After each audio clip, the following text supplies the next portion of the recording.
Les gars, aujourd'hui, il faut que je vous parle de certains développements énormes qui se produisent actuellement dans l'espace des cryptos, ainsi que de ce graphique de malade qui reflète en miroir le prix du Bitcoin à travers toute l'histoire. Ceci, suggère potentiellement un mouvement énorme qui se produira très prochainement, et ça risque de prendre pas mal de gens au dépourvu. Alors aujourd'hui, je vais vous parler de ce qui se passe sur les marchés traditionnels, le pétrole, pourquoi les États-Unis sont potentiellement sur le point de sévir à nouveau contre les cryptos, et bien d'autres choses encore, alors assurez-vous de rester du début jusqu'à la fin.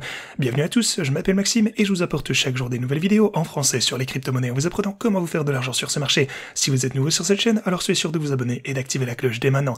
Ok, les gars, allons droit au but pour le Bitcoin. Pour commencer, vous pouvez voir qu'on a subi une période de baisse durant quelques jours, même jusque hier en fait, et on a essayé de récupérer cette zone en particulier, mais on a échoué au niveau de résistance que vous avez ici à 27 200 $, la ligne orange que vous connaissez. Ça en fait chuter le prix du Bitcoin. Ici vous avez le point de rejet, et depuis lors on a vu une autre chandelle rouge à la baisse, et là on est presque arrivé en fait à la ligne orange en gras, qui elle on ne connaît que trop bien. Mais alors pour le coup, alors qu'on s'approche de tout ceci, les bulls eux ont commencé à intensifier leurs efforts et ils ont défendu cette zone, donc on a vu une petite poussée pour nous sauver. Donc maintenant, depuis lors on latéralise majoritairement. Il est donc maintenant indéniable qu'on est de toute façon dans une tendance à la baisse. Vous le savez, voilà la réalité de la situation. Vous le savez, quand c'est bearish, je vous en parle également, vous pouvez le voir juste ici. On a une tendance très claire des sommets ainsi que des creux qui sont de plus en plus bas. Et oui, aussi cette ligne orange en gras qu'on a ici à 26 400 $, c'est toujours un support important. Et oui, si jamais on revenait à ce niveau, encore une fois, je pense que les bulls, les gens qui achètent vont intervenir à nouveau et commencer à défendre cette zone.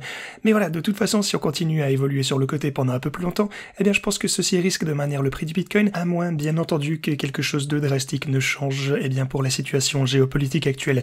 Mais ce qui est intéressant à voir pour le Bitcoin, c'est que les marchés traditionnels de leur côté, plutôt le S&P 500, sont en fait en hausse, et ça augmente depuis le début de la guerre en fait.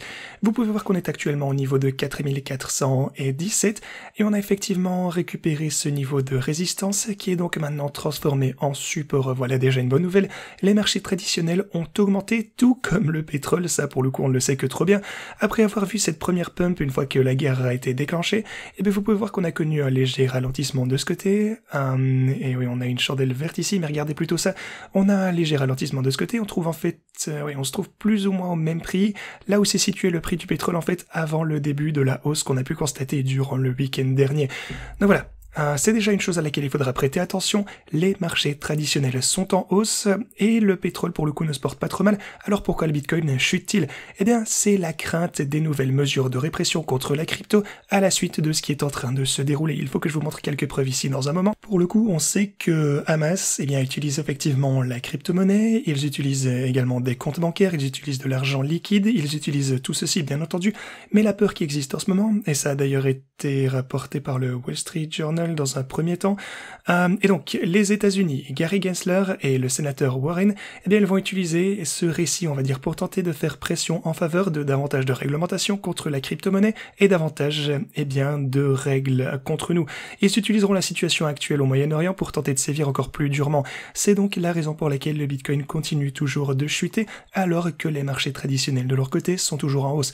Donc, on a cet écart qui, pour le coup, ne va pas en notre faveur et c'est quelque chose dont on doit être bien conscient. Et également, pour faire suite à ce dont je vous ai parlé ici récemment à propos des cycles de liquidité avec la Chine en particulier, laissez-moi vous montrer cette fois ceci. Alors, ce que vous avez de ce côté en bleu, ce sont en fait les actions chinoises, et ce que vous avez avec les chandelles ici, c'est le prix du Bitcoin. Et vous pouvez voir qu'en fait, ça reflète, ça fait un effet miroir du prix du Bitcoin. Ici, c'est très précis. En fait, les actions chinoises ont généralement tendance, à prendre de l'avance, et lorsque les actions chinoises augmentent, vous pouvez voir que le Bitcoin a tendance à suivre après un certain temps et repartir à la hausse également. Et puis ici, vous pouvez voir que les stocks, donc les actions chinoises ici de 2018, elles ont commencé, à dumper fortement, et le Bitcoin, lui, a chuté à sa manière aussi. Et puis les actions chinoises ont remonté ici, et on a une tendance à la hausse, et le Bitcoin en fait de même. Il y a une petite divergence ici, par contre, où de ce côté, les actions chinoises augmentent, tandis que le Bitcoin, lui, est en baisse. Mais ensuite, les actions chinoises commencent à rattraper le retard et connaissent une chute massive. Et puis vous voyez ici, pour le coup, ils remontent tous les deux très fortement en 2021. Bien entendu, les actions chinoises en particulier étaient en tête ici, comme toujours, donc elles augmentaient avant que le Bitcoin, lui, ne reprenne une course à la hausse. Ensuite, vous avez eh bien la chute des actions chinoises ici qu'on a eu en 2021, et puis après un certain temps, vous voyez que le Bitcoin, lui, à son tour, commence à chuter. Et vous pouvez voir en fait comment ça se suit presque à chaque fois sans problème. Maintenant, voilà le problème, on a une divergence ici en 2021. Les actions chinoises, eh bien, ont largement souffert, et elles ont chuté sévèrement en fait, alors que le Bitcoin, lui, a augmenté ou majoritairement latéralisé à partir de ce point. La question est donc de savoir s'il s'agit simplement d'une divergence qui va bientôt se manifester, ce qui signifierait donc que soit les actions chinoises vont de leur côté augmenter, soit le Bitcoin pourrait potentiellement rechuter un peu plus au court terme. Tout pourrait arriver. Ici, ce sont juste des informations, mais si vous revenez à la divergence qu'on a ici en 2019 cette fois, eh bien vous pouvez voir que lorsqu'on a eu cette fameuse divergence après qu'elle se soit produite, eh bien vous constatez qu'on a effectivement augmenté énormément à la fois pour les actions chinoises ainsi que pour le Bitcoin. La question est donc la suivante: après cette divergence qu'on observe actuellement, est-ce qu'on va voir la même chose que la fois précédente? Est-ce qu'on va augmenter aussi fortement qu'on a pu le voir juste ici? Est-ce qu'on va avoir un bull run, une course haussière qui s'aligne eh bien d'assez près avec le halving également? Vous pouvez voir d'ailleurs une partie de cet élan commencer à se répandre ici. En tout cas les gars, c'est ce que je surveille de près en ce moment. Je vous tiendrai au courant de toutes ces choses prochainement, donc n'hésitez pas à vous abonner et activer la cloche si ça vous intéresse. Les gars, ceci étant dit, c'est tout ce que je vais pour vous aujourd'hui. Merci beaucoup d'avoir regardé et moi je vous dis à la prochaine.